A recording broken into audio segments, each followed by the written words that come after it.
this is where I want to bring in the fact that there are very, very deep layers of mysticism which are intertwined with Hinduism Yes. that many Hindus don't understand in the first Right. place. Now, how do you explain mystical benefits to the average person who's all over the globe? For me, it could be as simple as just having a calmer mind. Right. I think if you think it's the right way to move forward, let's begin by explaining what a mantra is, because that is also an aspect of puja. And then we can head into the world of Tantra. Okay. Fine. So mantra is basically a, a set of divinized words, okay, by which one is able to connect to the energy of a deity. Very simply put. Or not just connect to the energy. Sometimes a mantra may be a set of divinized words that may manifest something. Okay. Somebody may chant a mantra for good health. Somebody may chant a mantra to get rich or some financial benefits. But majorly, the mantras are um directed towards the deities as a way of connecting. So it starts from the Rig Veda, Vedas itself. The Vedas itself are the Vedic, the slokas of the Veda, the verses of the Veda are mantras in themselves. Even the names of deities are mantras. So it's a way in which you manifest the energy encoded into it, that mystical saying, chant, or something like that. But it is non-changeable. That is very important. Each mantra has its own structure, as it's like a chant or a a line or whatever it may be. You cannot modify it in any way. Okay. Some mantras, for example, the Vedic mantras may require an intonation of chanting also, not just normally chanting. Okay, a particular way. What is intonation? Intonation, your voice modulation is Oh, required to okay. do it, okay, specifically. But so far as the Puranic mantras, the Puranas which came in later, mantras that come to us from the Puranas, or the Tantric mantras, it is not always necessary to have an intonation. Many of the chanting is done mentally, internally, okay. And as one keeps chanting the name of the deity or the mantra of the deity, it helps that individual to connect with the deity. That is the first and the fundamental method of Devata Upasana. Deity worship, apart from the puja and all that is the external elements that we are giving in. Mantra is something very personal. It flows with your breath, with your recitation. Okay, so it modulates your breathing, it modulates the Vayu Tattva inside you, and it can lead you to the Akash Tattva. So mantra japa is the key method of upasana in Sanatan Dharma. And you're allowed to pray to more than one deity in our faith. Absolutely. Absolutely. In fact, there are many people and many advanced people who worship more than one deities. It's perfectly all right.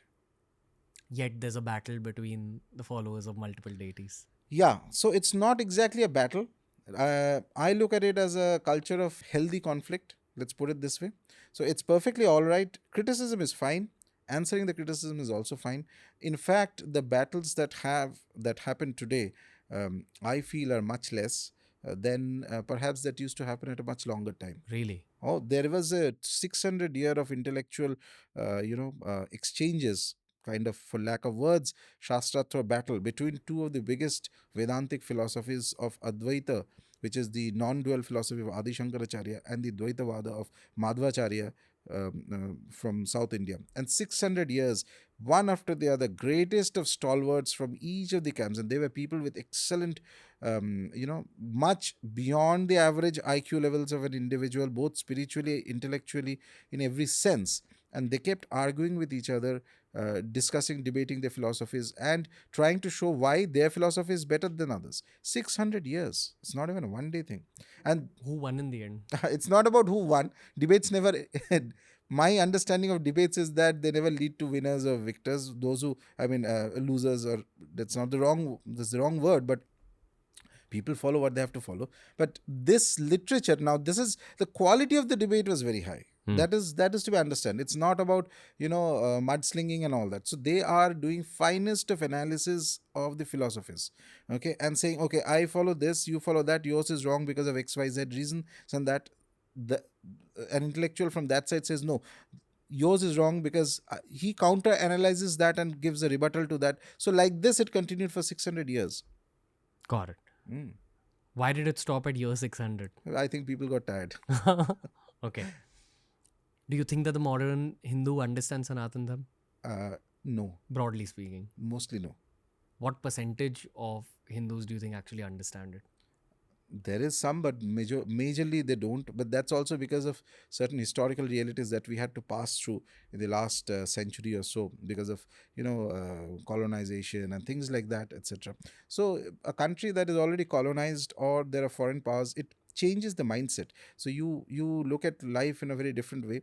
Once independence comes in, you think that perhaps the first thing that is required is a more materialistic growth in life, and religion and dharma can be an also ran. So you don't focus so much on it. You think that dharma is anyway, it will carry on, it's all right, I can do some puja, but the main thing is that how do I get a better job, how do I go abroad, how do I make more money, and things like that. This had been the mindset for many decades in India post independence, which has also resulted in various misconceptions when it comes to understanding of dharma. And I'm talking about Hindus only, not non-Hindus.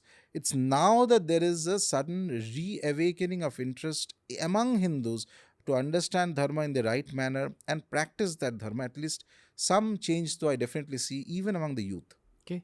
Yeah, I think Gen Zs are way more into Yes, spiritual yes, practice yes. than the predecessors were. Right. Hmm. An outcome of the times and information being that much more widespread. And honestly, I hate saying this, but mental health issues being that much more widespread, That's also maybe another issue, right? another point. Yeah. When your head gets Hmm. completely scrambled, eventually you turn to what your soul knows the best, which is Right. practice Hmm. and faith. You spoke about misconceptions in modern day Hindu minds. Hmm. Can you speak about some of these misconceptions? No, I see on the top of the mind, the first thing I mentioned, for example, there is a common misunderstanding that Hinduism means just, there are no rules, I can do whatever I want. The other unfortunate aspect of Hinduism, Hindus are that very, very often a large section of them have not cultivated the habit of reading the scriptures. Today, we live in an age where every scripture is available. You just have to buy it from any, the shops that publish these books, or the internet, etc. And you need to have the patience to read them. Okay, you may not understand it directly, then there are good commentaries on it, but nobody spends time reading them. What's a great starting point?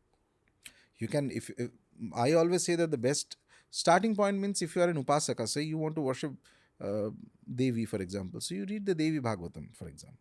So you pick up a text, a Purana related to the deity, and then read it religiously, read it multiple times, read it with commentaries. And it'll, every time you read it along with your practice, it is going to bring about a change in your understanding. Okay. See, the scriptures are like this. They are like great works of art. They sustain for many, many centuries, because every time you read it, your consciousness has changed and your understanding becomes more refined. Same happens with scriptures. Okay.